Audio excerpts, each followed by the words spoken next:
नमस्कार दोस्तों, I am sure कि आपको याद होगा 2018 में नासा के द्वारा सन के लिए एक स्पेसिफिक मिशन स्टार्ट किया गया था जिसका नाम था पार्कर सोलर प्रोब। इसने अभी तक का सबसे बड़ा इतिहास बनाया है क्योंकि ये पहला प्रोब बना है जो कि सन का जो सरफेस होता है उसको यहां पर टच कर गया है। ये आप देख पाओगे, NASA Parker solar probe becomes first spacecraft to touch the sun. तो इसको मैं आपको डिटेल से बताऊंगा कि इसका अर्थ क्या हुआ, सन को टच करने का मतलब क्या होता है, यहां पर अलग अलग पार्ट्स क्या हैं और इसकी वजह से क्या हासिल होने वाला है। काफी कुछ जानने को है, चलिए आगे बढ़ते हैं। लेकिन उसके पहले अगर आप यूपीएससी या फिर किसी भी एग्जाम की तैयारी कर रहे हैं तो आप हमारे ऐप को डाउनलोड कर सकते हैं या फिर studyIQ.com विजिट कर सकते हैं, वहां से सारी जानकारी आपको मिल जाएगी। इसके अलावा अगर आप एमसीक्यूज अटेम्प्ट करना चाहते हैं मेरे इंस्टा पेज पर जा सकते हैं, वहां पर स्टोरीज में आपको सभी एमसीक्यूज मिल जाएंगे। चलिए देखते हैं एग्जैक्टली हो क्या रहा है, हम इसकी चर्चा क्यों कर रहे हैं। ध्यान रखिएगा, ये जो पर्टिकुलर सोलर प्रोब है, पार्कर सोलर प्रोब, ये बहुत वर्षों से, इनफैक्ट बताया जाता है कि 1958 से यहां पर जो नासा है वो इसकी प्लानिंग कर रहा था। 60 साल से भी ज्यादा हो चुके हैं इसके पूरे प्लानिंग को, जब नासा ने गोल सेट किया था कि हमें सन को लेकर एक इस प्रकार का यहां पर मिशन लॉन्च करना है। फाइनली जाकर 2018 में, मतलब कि 3 साल के बाद जब ये लॉन्च हुआ है, तो इसने सन के सरफेस को टच कर लिया है। पहली बार कोई भी प्रोब ऐसा कर पा रहा है और ये सक्सेसफुली फ्लो हुआ है थ्रू दी सन कोरोना। अब आपको पता होगा कोरोना वायरस तो वैसे आजकल काफी ज्यादा चल रहा है चाइना की वजह से, लेकिन यहां पर आप देख सकते हो ये जो सन है, सन का जो सबसे आउटर पार्ट होता है, सबसे आउटर पार्ट होता है, उसको कहा जाता है कोरोना। इनफैक्ट यहां पर आप देख सकते हो, इससे आपको और अच्छे से समझ में आ जाएगा, जो एकदम आउटर वाला पार्ट है ना, जो जिग जैग शेप में आपको दिख रहा होगा, थोड़ा सा इरेगुलर शेप आपको दिख रहा है, राइट। तो यही होता है आपका कोरोना।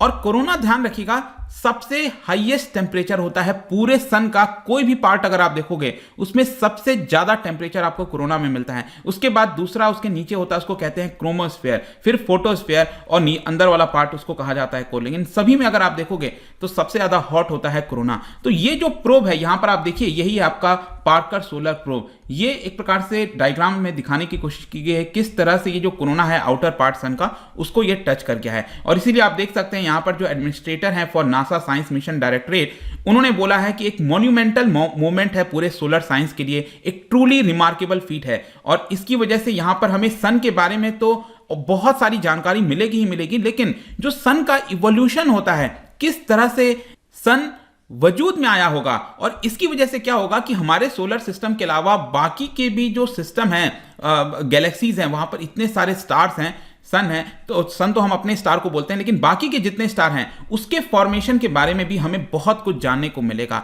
अब जहां तक इस पर्टिकुलर प्रोब के बारे में है, ध्यान रखना है 2018 मैंने बताया था लॉन्च किया गया था, और ये बेसिकली हर एक सर्कल में, मतलब कि ये जो सर्कल कर रहा है, चक्कर लगा रहा है सन के, तो हर एक सर्कल में क्या करता है, क्लोज आते जाता है सन के, ताकि उसके बारे में और ज्यादा जानकारी उठाई जा सके। इसमें कोशिश की जाती है कि जो फंडामेंटल क्वेश्चन है सन से रिलेटेड, जैसे आपने सोलर विंड के बारे में सुना होगा, काफी एक स्ट्रीम ऑफ जेट टाइप का आप कह सकते हो, रेडिएशन कह सकते हो, जो कि सन से निकलता है। एनर्जेटिक पार्टिकल्स जो होते हैं वो जो निकलते हैं, जिसको हम सोलर विंड कहते हैं, वो एक बहुत ही बड़ा प्रश्न है कि उसके बारे में जानकारी लगाना।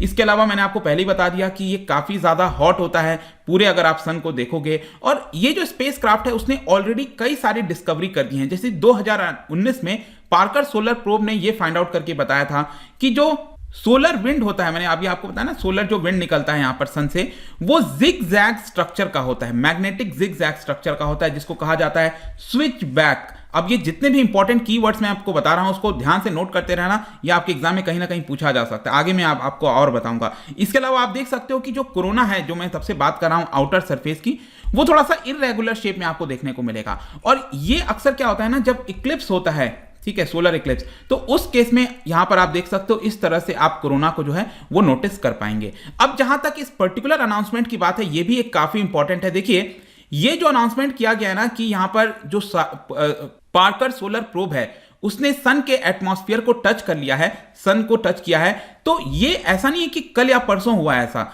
ये अप्रैल में ही हो गया था, 28 अप्रैल को हो गया था 9:33 AM। लेकिन यहां पर क्या है कि जो डेटा जुटाया गया है, डेटा कलेक्ट किया गया, उसको एनालाइज करने में और एकदम कंप्लीटली 100% श्योर होने में कि क्या यहां पर जो कोशिश की जा रही थी कि सन के सरफेस को टच करे, क्या वो हो पाया है। तो फाइनली यहां पर डेटा को एनालाइज करके जो ट्यूसडे को अनाउंसमेंट किया गया है यूएस के अंदर, वही यहां पर बताया गया। अब यहां पर एक और इंपॉर्टेंट चीज बताता हूं। यहां पर एक सरफेस है, मतलब जो मैं आपको आउटर एटमॉस्फेयर की बात कर रहा हूं सन के, वहां पर एक सरफेस है जिसको कहा जाता है एल्वन सरफेस। ठीक है, एल्वन सरफेस ये आप देख सकते हो। एल्वन सरफेस बेसिकली क्या होता है ना कि जो सोलर विंड होता है और जो सन का एटमॉस्फेयर होता है, वहां पर एक प्रकार से जो सरफेस होता है उसी को कहा जाता है एल्वन पॉइंट। ये आप देख सकते हैं कि जो सोलर विंड निकल रहा है यहां पर बहुत सारा, राइट। और यहां पर जो सबसे आउटर वाला पार्ट है सोलर एटमॉस्फेयर का, सन एटमॉस्फेयर का, वो जो पॉइंट है बेसिकली इस पर्टिकुलर पॉइंट को एल्वन सरफेस कहा जाता है या फिर एल्वन पॉइंट कहा जाता है। ये बेसिकली प्रपोज किया गया था, इस पर्टिकुलर पॉइंट को एक थियरी लाया गया था हैनेस एल्वन के द्वारा और उसी के नाम पर रखा गया है। उन्होंने एक पेपर पब्लिश किया था नेचर में इन द ईयर 1942 और उसके बाद से लगातार जो साइंटिस्ट हैं वो इस पर्टिकुलर पॉइंट के बारे में पता लगाने की कोशिश कर रहे हैं। लेकिन फाइनली जाकर ये जो $1.5 बिलियन का जो पूरा पार्कर सोलर प्रोब है उसके माध्यम से पता चल पाया है। लेकिन ये जो प्रोब है इसमें एक और चीज ध्यान रखिएगा, क्योंकि इतना ज्यादा टफ क्यों हो जाता है। आप देख सकते हो सन का जो सरफेस, मतलब कि जब हम हीट की बात करें, बहुत ही ज्यादा टेम्परेचर है यहां पर, राइट। तो कोई भी मिशन वहां तक पहुंचाना अपने आप में एक बहुत बड़ी बात है और इसीलिए 1958 से इसकी प्लानिंग तो चल रही थी, उसको अचीव क्यों नहीं किया जा पा रहा था। बहुत सारे कारण थे, जैसे कॉस्ट हो गया, वहां पर चीजों को पहुंचाना, क्या ये सस्टेन कर पाएगा, बहुत सारी दिक्कतें आ रही थी। लेकिन फाइनली जाकर आप देख सकते हो ये जो आपका पार्कर सोलर प्रोब है, उसमें आउटर साइड में आप देखोगे एक शील्ड जैसा बना हुआ है। यहां पर आप देख सकते हैं वो आगे के साइड में शील्ड बना हुआ है। ये शील्ड क्या करता है कि जो सन का टेम्परेचर है उससे रोकने में मदद करता है और अंदर के साइड जो ये पूरे इंस्ट्रूमेंट यहां पर लगे हुए हैं उससे यहां पर बच जाता है, मतलब कि इंस्ट्रूमेंट सेफ रहते हैं ताकि इसके बारे में जो भी कुछ हमें स्टडी करना है वो हम यहां पर कर पाएं। तो फाइनली कंक्लूजन में क्या बोला जा सकता है कि जो पार्कर सोलर प्रोब है, ध्यान रखिएगा 2018 में इसको स्टार्ट किया गया। कब तक का ये प्लान किया गया, ये 7 सालों के लिए है, मतलब 2024 तक।